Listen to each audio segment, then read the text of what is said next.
Good morning. This is Carl Dakin, and this is the Successful Funding Show. This is a weekly show that I put on through my company, Dakin Capital. And the purpose of this show is to share with everyone information about funding.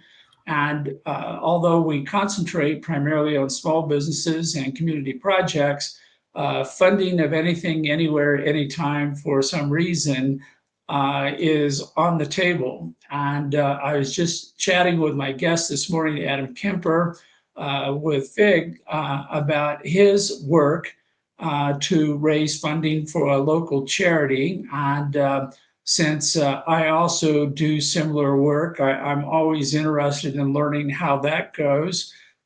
Because I think that charities fill the gap between government and business, and sometimes the gap is so big it looks like the Grand Canyon, and it needs a lot of work to try to fill the gap, build the bridges, and meet the needs of people who are not being met otherwise. So I'm going to let Adam introduce himself, and within that introduction, Adam, please tell us a little bit about the charity you support, and feel free to make a pitch for your charity while you do that. Absolutely. Yeah, I'm Adam Kemper, Real Fig Advertising and Marketing. I like to help people figure out why people care about what they do or what they sell and how to communicate that effectively. My son is a blood cancer survivor, and he turns 18 next year. So we tried to do a big push this year for the Leukemia Lymphoma Society. I serve in a board capacity with them. And we do an event in September called Light the Night.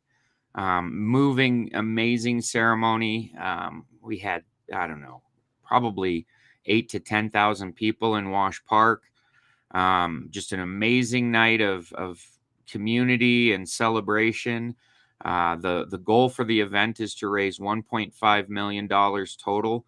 And at our last check-in, we were right around that number with a couple corporate donors still with their check in the mail. So we should be at that number, which is fantastic. And I got some recognition as a Hall of Famer for the Leukemia Lymphoma Society. So, but more so, it just feels really great to be able to make that kind of an impact on an organization that's making the impact that they are. They're saving lives with treatments and funding for experimental things that are going to help us get to the cure more than anything else I've ever seen. So it's an exciting place to be able to serve.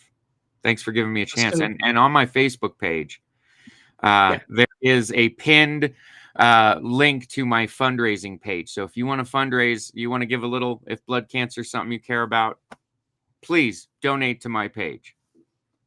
There you go. And I'm all in favor of that. And I share in Adam's efforts to try to help out, particularly in the area of cancer. I work with Camp Wapi Yapi, which is a camp for kids with pediatric cancer. And I'm a member and supporter and therefore fundraiser for the Cancer League of Colorado. And I just got my photos in. I haven't had a chance to take a look at them from rappelling off of the McGregor Square building. So I've got to find those and see how good I look 80 feet in the air or 200 feet in the air, which just looks like a bird in the sky. So I'm not sure it's that much of a compelling story. But anyway, Thanks for for what you do today. too, Carl. Yeah, no, I think every person should do what they can do as part of their community to help out. And sometimes it's a lot of work and little or no reward and no recognition. And you've got to do it from the heart. You can't do it for some other purpose. Although I'm putting together a book of mine on how to raise money for a charity, which I will donate the proceeds to the Cancer League of Colorado. And this is a book that should have been done if I had more hours in my day. But thanks to our topic of today, which is artificial intelligence, I'm making good progress on completing the book while working on about 20 other projects at the same time. So today we're talking about the fact that as we're communicating with people at all levels, but particularly when raising funding, you have a kind of a choice between what we call the high touch, personal touch, and what unfortunately a lot of people are doing is taking artificial intelligence to make the how we'll have to describe it as the non-human touch for now, for the moment. And there are actually places in between where we're a little confused over whether that constitutes an extension of our personal touch or whether this is too machine, too much of spam kind of a touch. But it's very important in this context, and I'll lay the kind of the guideline on this, is that for someone to establish a relationship of a high enough level of trust to support an investment decision, you have to kind of go through a process. It's very rare for two people to immediately fall in love at first sight. It seems to be harder for an investment to fall in love with one at first sight. And so you have to build this relationship. And there are several ways of doing it. It all requires communication. And I'm going to let Adam, tee off with this point and talk about the basics of, starting this whole communication process. Absolutely. Well, and you alluded to it beautifully, Carl. I believe AI is a fantastic tool. I believe that it has a limit to its humanness, being that it is a robot learning tool, and that when people depend on it too heavily, it really has a negative impact on their message. At the same time, you can do more research quicker with larger data sets than you've ever been able to by asking an AI system to aggregate and calculate for you. So there's a ton of uses for it that make it so that when a small business is trying to build their case for market share or case for a gap in the market, they're going to be able to tell a more compelling story by being able to provide real data about these are the areas where this is not something that exists. This is a competitive opportunity for us. But if they tell the story with robot generated language, they're going to suffer so badly. I mean, it's just as simple as this. One of the easiest ways I tell whether something is AI generated is how well it does verbal transitions. However, comma, is one of AI's favorite ways of transitioning between points, and it gets overused and it starts using variations. Thusly, comma, at some point it sounds so fake and so terrible. Either a person who just learned English wrote it or it was AI.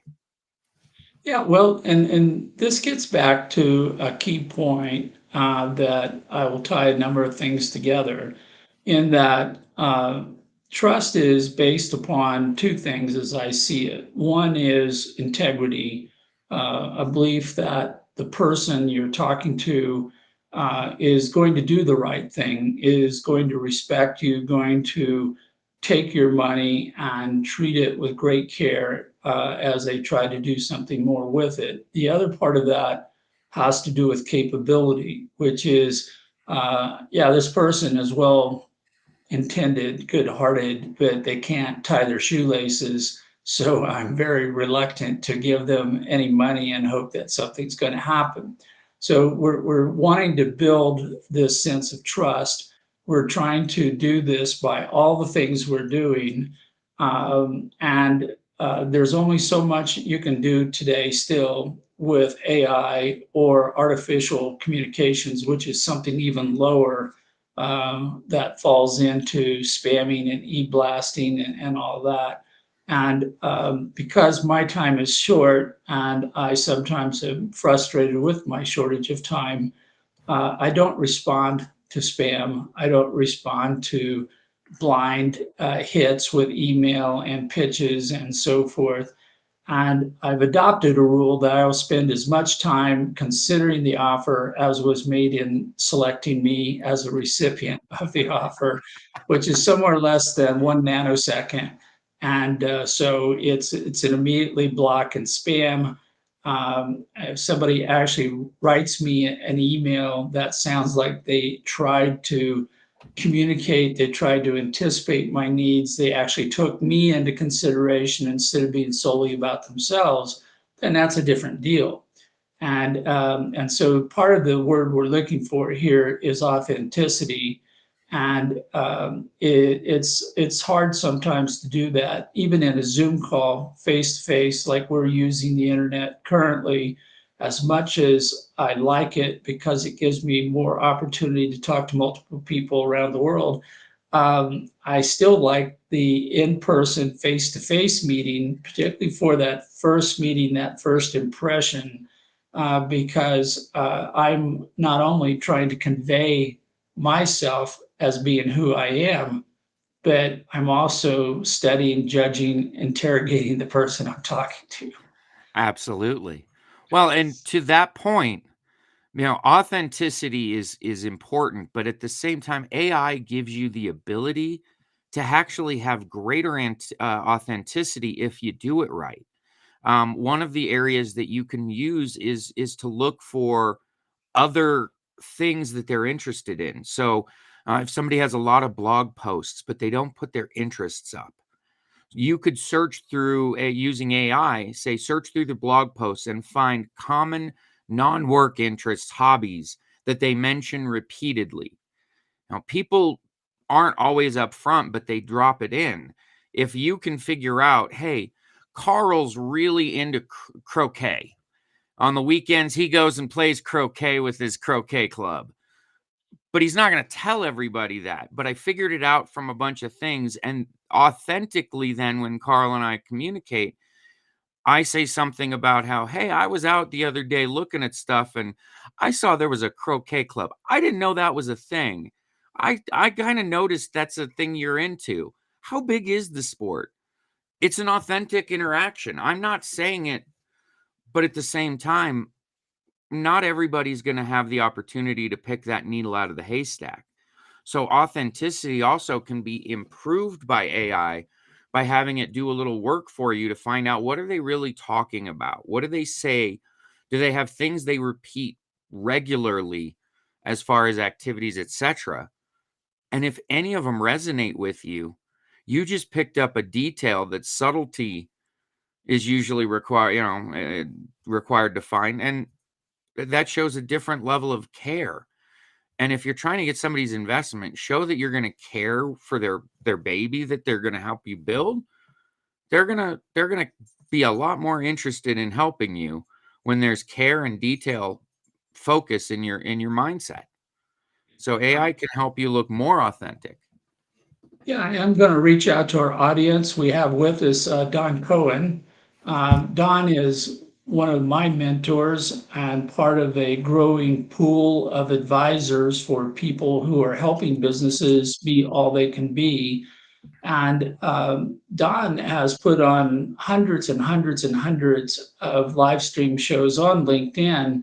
And out of this, he's pretty much synthesized the fact that if you take the time, like we're doing this morning, to share and talk in an open, unscripted format, then this is possibly the highest way of conveying your authenticity of who you are and what you care about over podcast or canned speeches.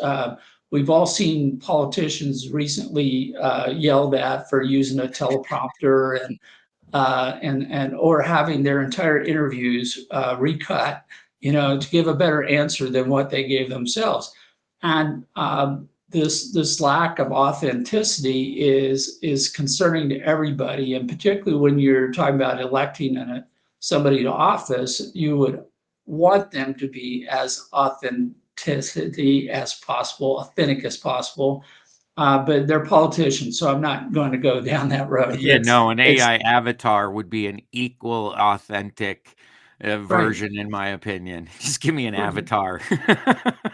So the thing is having worked with a number of different forms of communication and even technologies to emphasize elements of communication, what I have found is that the average person really has built into their brain this meter that says you're real or you're not real.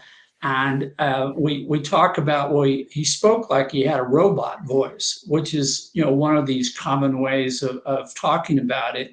And you're going, yeah, so I'm not talking to a real person. This is a robocall. This is a robot. This is not a real person.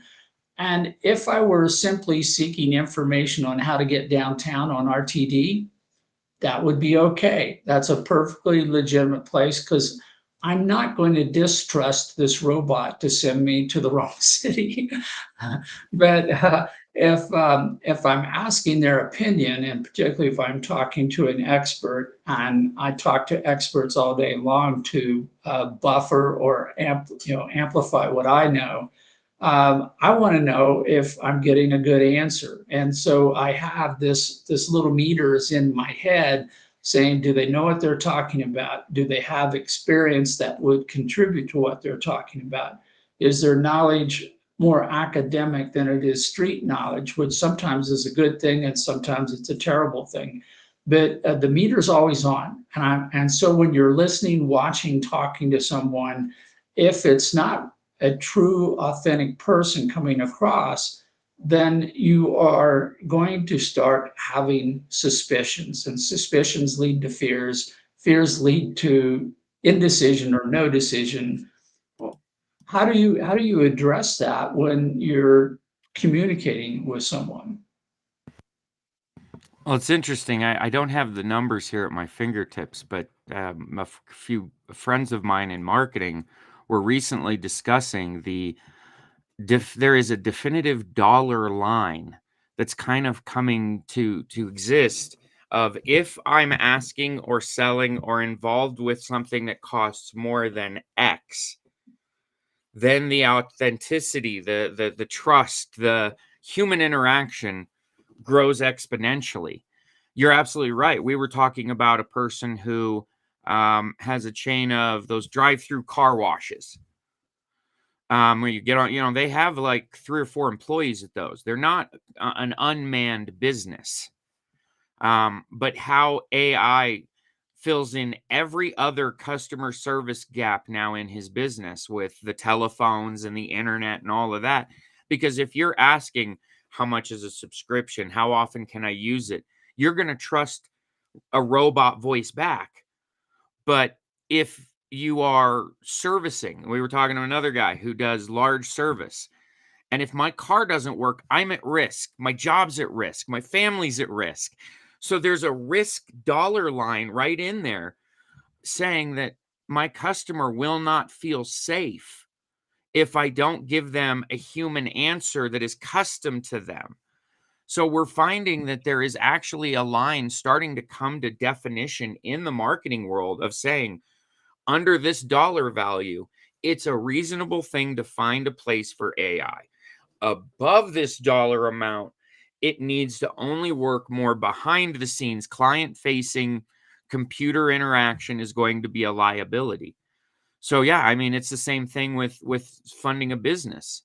Unless you're funding a business that's going to never have human interaction, you better be able to display good human interaction to anybody you're appealing to for funding.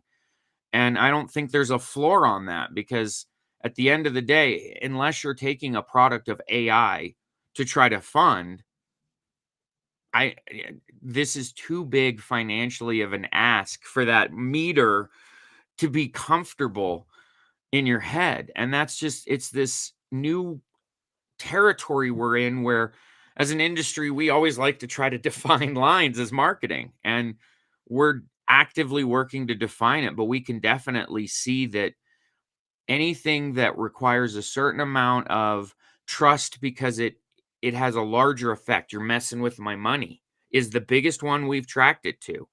Even again, back to the car repair, If my car's not working, I could not make it to work. You're messing with my money. My washing machine doesn't work. Oh, I have to wear something else. Meh, you're not really messing with my money. So again, automated scheduling in certain repair services. So we're kind of it's a really interesting time to be kind of figuring out what people don't mind. And it's really come down to a dollar value of how much money is at risk. And if it were me with that amount of money on the line, freak me out if I couldn't talk to a human being, because that's the number one thing in those roles that people are actually doing. In the marketing world, we talk about how people buy on emotion and justify with logic. Funders are the same way. They get excited about your business. They want to fund you.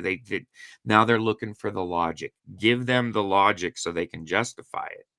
If it's all AI generated, they're not going to get the excitement to go to search for the logic. It's just not exciting language that comes out of an AI model. That's excitement is a human behavior. Computers are going to really struggle with that one piece in communication always, because it's not a logical behavior. I mean, people get everybody has their thing, right, Carl?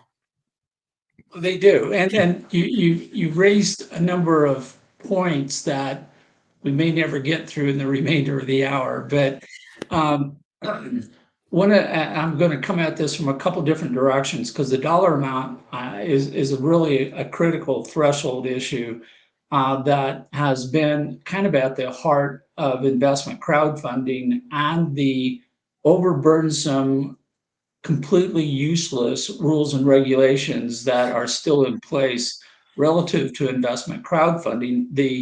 The original thought process way back when they put a line in the sand and said you're an accredited investor, wealthy, so you can make your own decisions because you can afford advice or afford the loss. But everybody else, we're going to be a nanny state. We're going to sit on top of you and tell you what you can invest in and not invest in.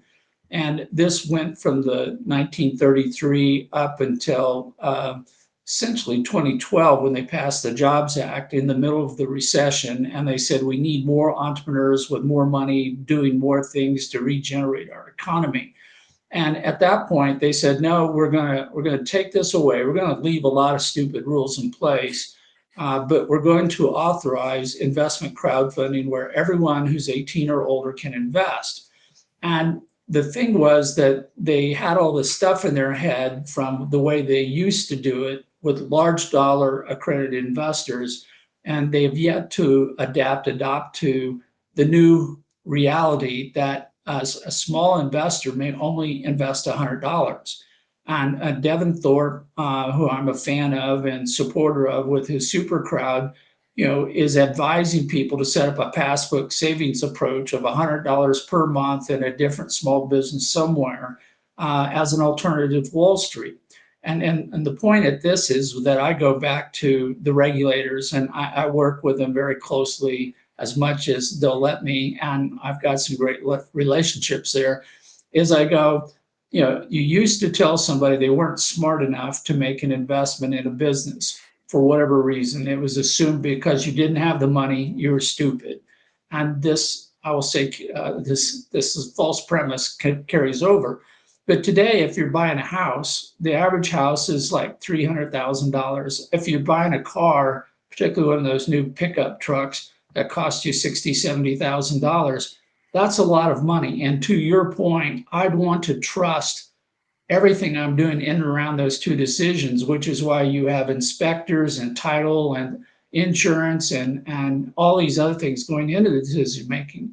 But if I'm only investing $100 in a business down the street, I don't think I need this massive amount of bureaucracy to protect me from my lack of knowledge, my lack of training in making investments. And so it becomes a threshold. But I agree with you that if it were that simple, then all we'd have to do is just post up stuff on the internet on a crowdfunding platform, and everybody would invest, and somehow they'd become aware of the investment, they'd approve the investment, they'd make the investment, and we'd all move over, and it would all be good.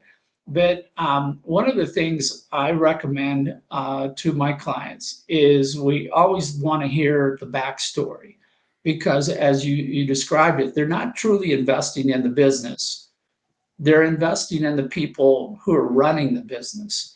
If it were simply the business, we could do this all with financial data and AI and do all that stuff. But they're investing in the people who are running the business. They want to know who they are. And in some ways, it's not really an investment. It's more like becoming a member of a team or a community or a fan club, where you can cheer them on and you feel you're part of the success. You're not passive. You really want to be part of the team. And I think this is one of the things that people forget. They keep, we call it the difference between a transaction and an engagement. That the transaction is like going to an ATM machine and putting in the numbers and stuff happens and there's all this expectation and entitlement. On the other one, we know there's human factors involved. Failure may occur. People are vulnerable to making mistakes.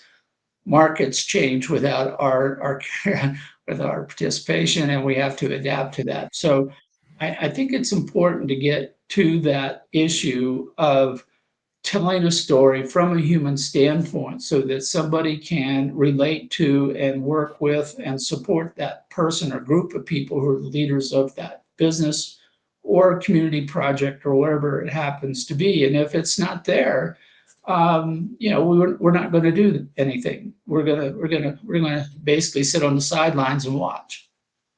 It's I'm a student of history. That's what my degree is in. I didn't sales is one of those careers in marketing you can come at from a lot of ways. And marketing or history teaches us that no economic downturn has ever been turned around by a policy or by a government or anything like that. And when you take yourself out of all of the noise and just look at circumstances, there's normal in every market, up, down, sideways, whatever. And so one of the normal things that right now people need to remember in these abnormal days we live in is that you're exactly 100% right. If you're wanting to have a successful funding experience, that hasn't changed ever. You have to find somebody who has money, tell them a story that excites them, get them to invest and support. That's always been the way it's done. And so all that other stuff, it gets in the way, and AI's a part of that because you can get too in the weeds with all that stuff. And at the end of the day, I think you have a great perspective and help your folks stay on that of just tell your story, give them your why. The circumstances of the world may have an effect on their decision or how much they can fund or whatever. But you find somebody who cares about what you care about in that shared way, loves your story, thinks you're a top quality human being who's going to move the mission forward. They just need the chance. You're going to get somebody to support you, to back you. It's no different whether it's a recession or whether it's a boom time. It's the fact that people get in their head with all that stuff and they think they have to recraft it and change it to speak to that. If that's not part of your original why, and that's where I think AI writing also, back to that, can really get in the way, because then you say creative stupid shit like, hey, let me write something that melds my why with something related to the economy and the presidential election. Don't do that unless that's tied to it, because nobody wants to hear 50% of that. Just stick to the stuff that you like. And in fact, I'm a big believer in the more feel good your why is, the more people are going to heart level connect with that, the more weird days are to your benefit. Because yes, there may not be a ton of money, but there's going to be someone out there who's holding that money until they hear a genuine heart level why on why somebody wants to start something. And then they're going to go all in on supporting them. And it's that heart level stuff when it's weird that we all need too. So it might not get to the right funder right away, but you have a way better chance of having that story spread and grow legs. Because when things are dark, I love good stories. And when it's like one of my favorite, Maria Empanada, a woman who was a single mom in tough circumstances, who started a food truck, who got funding to open her first restaurant and grew it to what it is today. And it was always the story of, yeah, my husband walked out. I'm a single mom. I'm trying to make ends meet. And I know how to make these really delicious empanadas. Do you want one? And she built a beautiful business on it. So not deviating from the story and telling something that people's heart gets behind is always the most effective strategy when telling your story. And AI is not going to change that. And the regulations aren't going to change that. So while those things matter, I think it's more of a barometer. It tells you how much to lean into telling your story. Yeah, so I'm going to go back to the audience. Don Cohen made another comment. He referred to me as being the model of authenticity. Well, thank you for that, Don. I humbly accept your nomination for Authenticitor of the Year, and we'll come back to that. We have another person in the audience, Zach Dane. Zach is doing some interesting work in fractional ownership of real estate, which both enables the people doing the project to raise the money easier, as well as giving more opportunities for the average person to invest. So it's not limited to people with big dollars and big chunks. So thanks to Zach for his continuing work. And then Don put in another comment, which, if I could run this machine correctly, we have this all on the screen. It says, great insight, investing in people, not in businesses. And I think that this is a good point that we're teeing off on here, is that if you get into the head of the person who's making any decision, they have to have some rationale. As Adam has said, it starts emotional. They like it, they love it, they want it, something is driving them. But at some point, all of the logic kicks in and it says, can I afford this? Should I do this? Will I look bad? And asking all these secondary questions. Well, these are all to a large degree people questions, but at some point they may fall back into the second camp of factual issues or factual things. So I'm going to, at this point, throw up as an example. I'm working with my own AI avatar. So I'm clearly on the bleeding edge of doing everything possible with avatars. And this has a QR code, and this is free. And you can go to CAP, which stands for Capital Advisor, but it's short. And it's on my website. And this is a direct link, though, to CAP on whatever server he's sitting on in the ethosphere. And if you ask CAP questions, which are factual, that is, things that are hopefully uncontrovertible, he'll answer those questions all day long and give you really good answers. If you ask CAP for an opinion, like, well, who's Carl? Well, that's a factual statement. Is Carl authentic? I haven't asked him that question. I'll probably do that after the show, see what he says. But this is an example where I think if you're talking about doing funding, you're going to say there are certain communications that have to come from you, the person, because these are part of that relationship building. And then, like any other task, there are certain things that you can delegate. You can give it to someone else, and that's where I'm still experimenting with CAP on trying to figure out. Well, people call me and say, "Well, what is a safe note?" I can give them the answer. So can CAP. And CAP can do it 24 hours a day, 7 days a week, 365 days a year. So you don't have to call me at 2 a.m. in the morning and go, Carl, what's a safe note? You can just check in with CAP. But when you get to the point where you're going, what is my next best step to move into the market or to put my funding campaign together? Now we're moving into human opinion. We're dealing with a variety of things. And I will acknowledge that even though I have my own opinion, which will vary with each and every situation, it may be in disagreement or conflict with other people, which is why it's good to have a team of people, different perspectives, all looking at this. So have a board of directors or managers, have a board of advisors, have consultants, trusted friends to step out of the business and ask the person, yeah, I can do this. It'd be good for my business, but will it make me look bad in the community?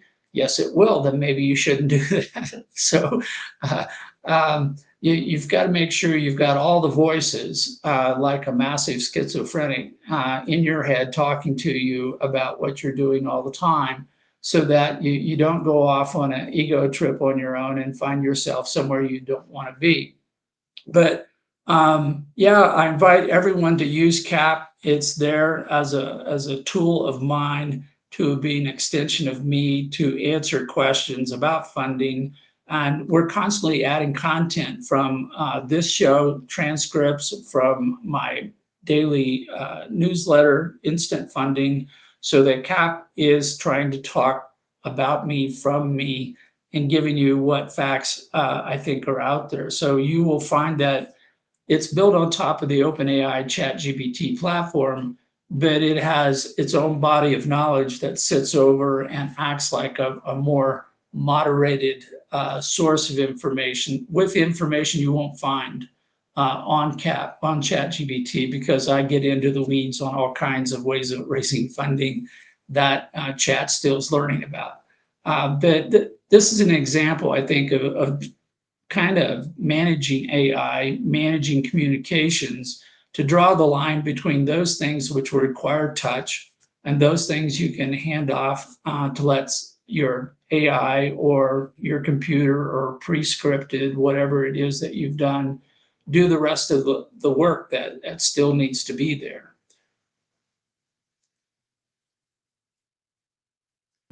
I want to take a step back though. You said something that I got to revisit because AI has another risk, and that you kind of touched on it inadvertently.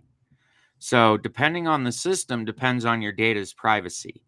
We probably all have heard by now the story of the Panasonic source code. Their main division that writes code for their programs put their source code on ChatGPT and asked it its opinion of it. Now the Panasonic source code for their electronics is available in a public domain like it never has been before. That was a huge problem for them that caused them to have to do a complete overhaul of their base system. They had protected that like Fort Knox. And one error put it out and open to the public. So if you have proprietary ways of doing things, if you have knowledge that you are monetizing, make sure whatever tools you're using will match your requirements, because some of the AI systems, as soon as you put something into it, it becomes open source, and that is not necessarily a benefit to you if you're creating something unique enough that there is some proprietary protections that you should be putting around it. Nobody wants to sell their secret sauce for free. So make Yeah, and sure you're another paying attention to that when you're using these systems, because you could end up taking the thing that was the value and turning it into nothing and losing your future of having a business because you just put it out on the internet. Right.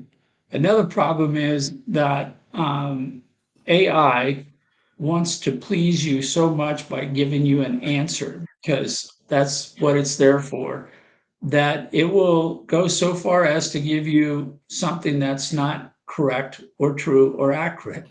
And it's referred to as hallucinations in the tech world.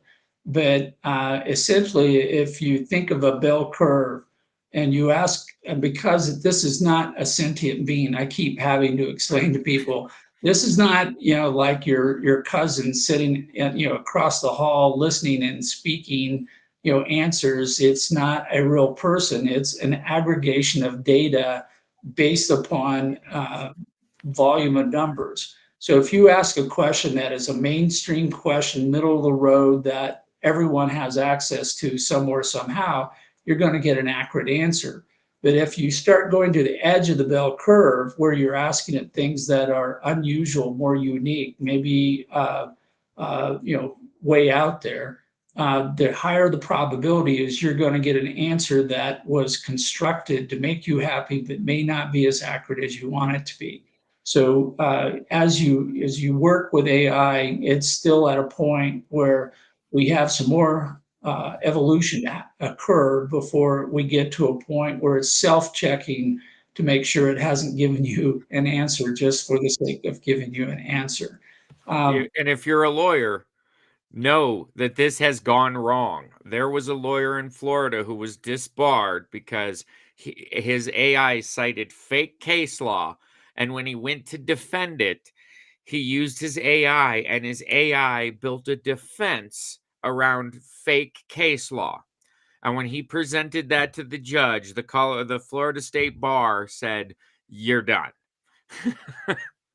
And there's a story this week out from a hospital that was trying to do, I'm going to call it note taking or some record keeping mixed with something with diagnostics. And they found that it was creating all kinds of stuff that was not what was put into the notes for tracking and working with the patients at that hospital. So this is an area where it's brand new. It's clearly a game changer. You all need to learn it. You need to learn how to use it best for yourself as a tool of yourself. And at the same time, like any new tool that you haven't worked with for years, you need to be careful every now and then that it doesn't do something that you don't want it to do. Don't ever let it do something you're unsure how to check it for doing right. If it's too complicated for you to understand, AI isn't necessarily the answer because you have to be able to check its work. So that's It's where like, hiring an expert, going to Carl, talking to another person is never going to go away. think of yourself as always being a parent to your child, where you have to check their homework, you have to check their phone logs, you have to check to see what they're reading on the internet.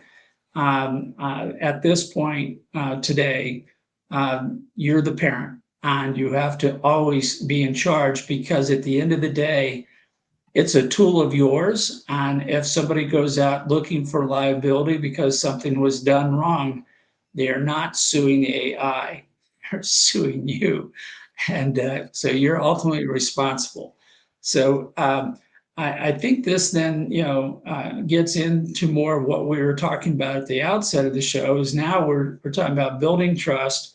We know that AI exists. We know it's a tool. But we also know it has limitations, and the limitations are two-part. One is its ability to perform everything you want it to do, but the other is how is it interpreted? How is it creating motion? How is it doing the job and completing the communication, building that level of trust with the individual that's out there. And I think there's a lot of things you still can do with AI to use it as a tool that can accentuate your authenticity, that can help you with stuff. And I'll share one and see what Adam has thrown on the table. But as I'm writing my articles daily, I put my opinion, essentially my viewpoint, my perspective into these, which is all good.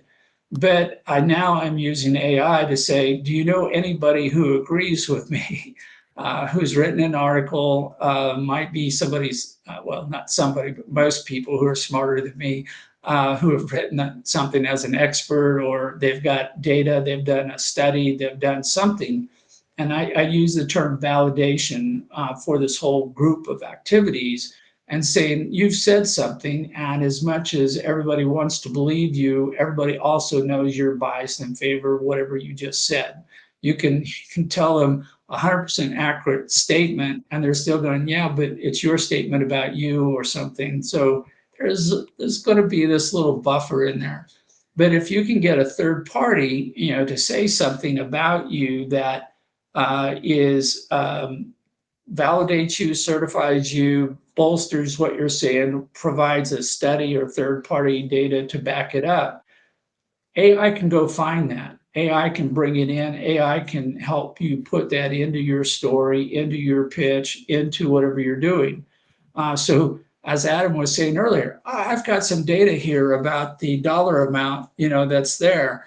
And the thing is, as much as we all trust Adam to give us nothing but 110% truthful answers, he still wants to back it up. He wants to make it an uncontrovertible point that he's making, that there is a threshold where the dollar amount changes your, I don't know, fear or skepticism, whatever you want to call it. It triggers a bunch of emotions that are counterproductive.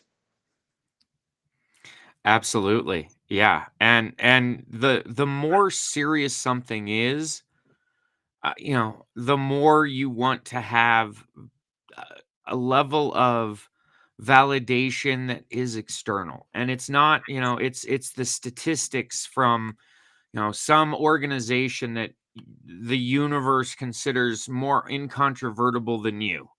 If there's some study by, Bank of America that talks about new business funding and its success, that's a statistic that you can present from your side, Carl, and everybody's going to go, well, yeah, it's Bank of America. Of course they know what they're talking about. Whereas if you're presenting the stat on your own, they're like, well, Carl has a vested interest in saying that. So you're exactly right. Which is why it's, from our perspective, from the marketing world, we don't have anybody that everybody respects other than other companies. So I use that a lot. And so there's a comparison factor that works really well in that conversation. So being able to go out and say, hey, GPT, are there any people in this space who have done X, Y, and Z and have data to follow? And, say you're creating an entry point for businesses down line from where something's been accessible. If it's created this much success up here, it's not too hard to sell the story that at this level, it can probably make a 75% of that impact at this lower level. They just don't have as much money. So the impact is going to obviously be financially smaller.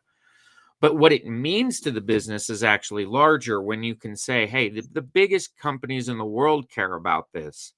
So why shouldn't we care about it? Those are validation points that, back to that point, when people buy on emotion and justify on logic. Sometimes the logic isn't something they're going to go search for. Often it's not. Once you get them all amped up and they're like, yes, you're going to solve the problems of the world and you're going to go serve humanity, how am I going to make money off of it? And you come with, not only is it this and this, but there's this proof of concept here. Suddenly the term no-brainer comes up and it's like, this is so easy. And at the same time, when people never get to that meat, they get all the excitement. You get the, well, we're definitely gonna think about it. We love it. We love it. I don't need you to love it. I need you to fund it. So at the end of the day, there is a lot of value to being able to say, I've got two buckets, all of the emotional stuff, which I can handle. I know why this is awesome. That's why I did it. And then the other bucket, which is, let me get all the stats and facts and stuff that tells somebody why it's a no-brainer if they're as excited by the solution as I am. I mean, essentially, if you stop and think about it, and even using yourself as a guinea pig for this process, you go, what are all the things I would want to see for me to hit what Adam has just described as what I love to attain, a no-brainer decision. And what that means is there are all these boxes of information a person has to have for their brain to go, it's true, locks in, says this is all good. I have no further questions. I have everything I need. It meets all my criteria. And because of that, I don't have to use my brain. The work's already been done for me. If you really think through what a no-brainer is all about, and too often in a funding pitch, you'll see somebody leave out one or more of these boxes that need to be checked. and the person walks away with emotion or logic, but not both. Or they're going, yeah, this is a cool thing and a cool tech, and it looks like you're going to make a lot of money. But I look at the guy telling the story, and I'm going, they're just out of high school. They've never done this before, and I've missed the box that still needs to be checked, where they have trust in the capability of the person who's telling the story. And this is so many times I really struggle with pitch competitions because they get all into the emotion and they skip over lots of the other things, and they get done, and I'm like, okay, I've been entertained. I'm not investing in this business. And so this is part of what we're talking about is yes, personal touch is absolutely required in every investment decision, and there's a time and place where that touching needs to occur. There are other occasions where you can support, supplement, complement, augment what you're doing using AI, and that's all good if you're not subtracting anything from the personal touch, because that can happen. You can see a negative occur. I have a thought I want to throw out here. So Yeah. when you're in a position like you just described and you're young and you don't know if your pitch is going to be received well, this is another place AI can work. You can teach it to be an avatar. Hey, I need you to be a 50-year-old business owner with $1 million available to invest today. I need you to be fiscally conservative. I need you to have these thoughts, and then feed it your presentation and say, what would your feedback as that avatar be? And if they're telling you all sizzle, no steak, and I recently met a guy who is 22 years old and running a video production business. And I walked in with similar skepticism of someone at that age. But he started his video production career at 15, working for his high school video production. He's gone through working for major stations while working his way through college.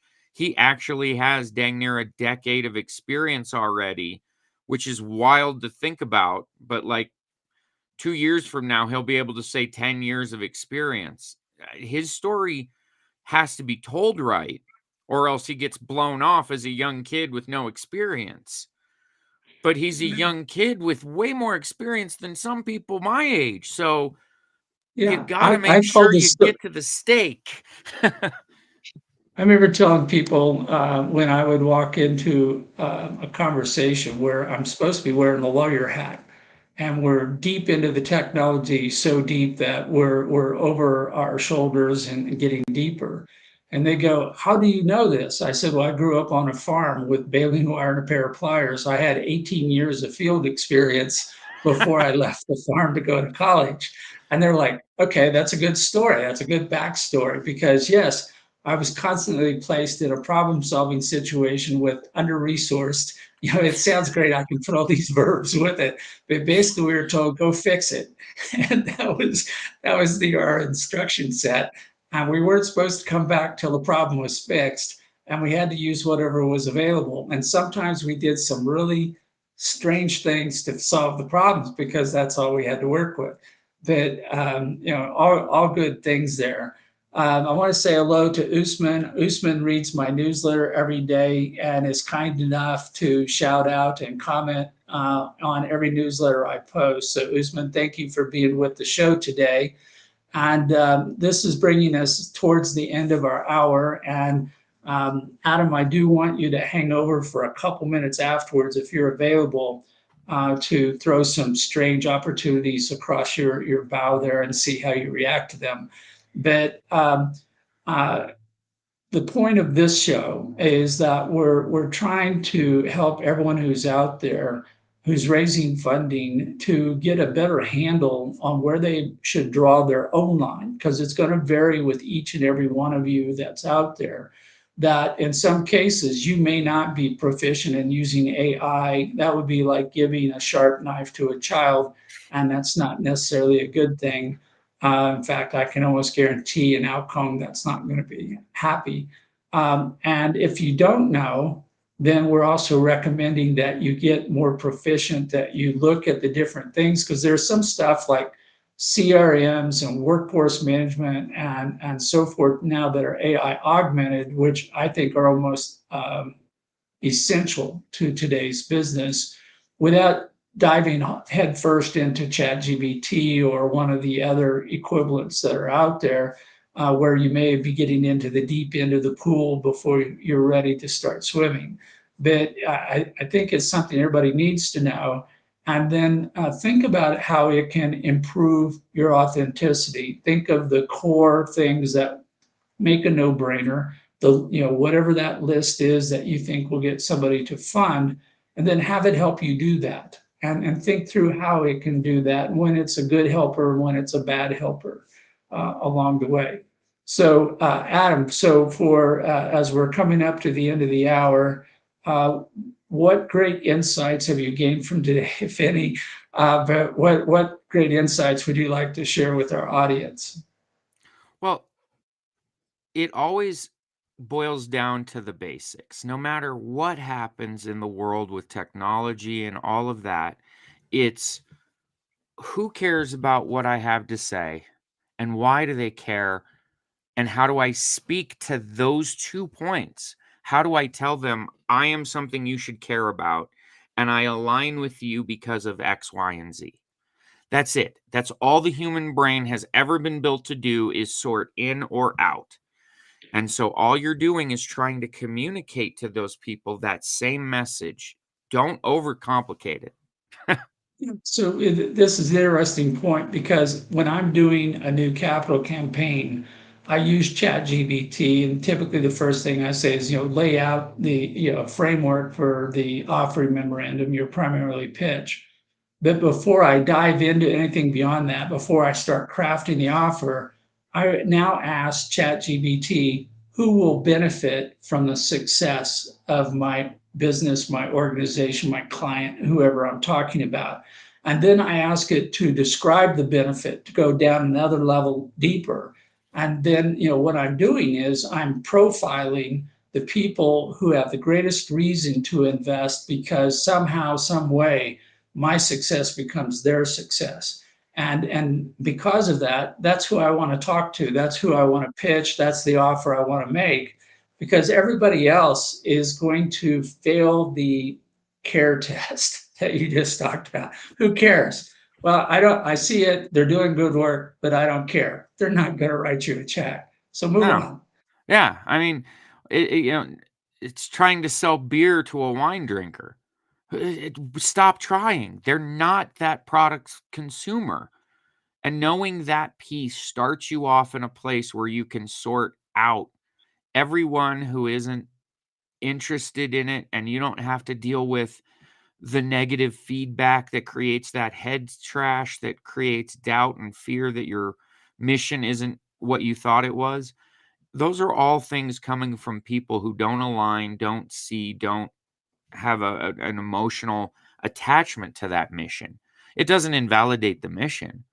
If you're talking to the wrong people, you're probably going to start questioning whether there's any value to what you're doing at all. If you're talking to the right people, the questions are, how do I get this insanely awesome thing to market? How do I make sure the right people know it exists? How do I serve that market better? And how do I talk to it more effectively? It's not going to be, is my product or service even necessary, useful, valuable? If you're talking to those people, you failed Carl's first 2 questions. Who wants to talk about it, and why would they care? You picked the people who didn't fall into the answer. Well, I think that's a great way to close today's show. Thank you to our audience for being here today. Thank you, Adam, for all of your input and wisdom on this. And we will see you next week on the Successful Funding Show at 10 o'clock Eastern Time, 8 o'clock Mountain Time. And let's see if I've got my weeks lined up correctly. Next week, we'll no longer have daylight savings time, so please check your clocks. But hopefully the AIs that drive all of these platforms will keep us synced up at the right time as we move forward.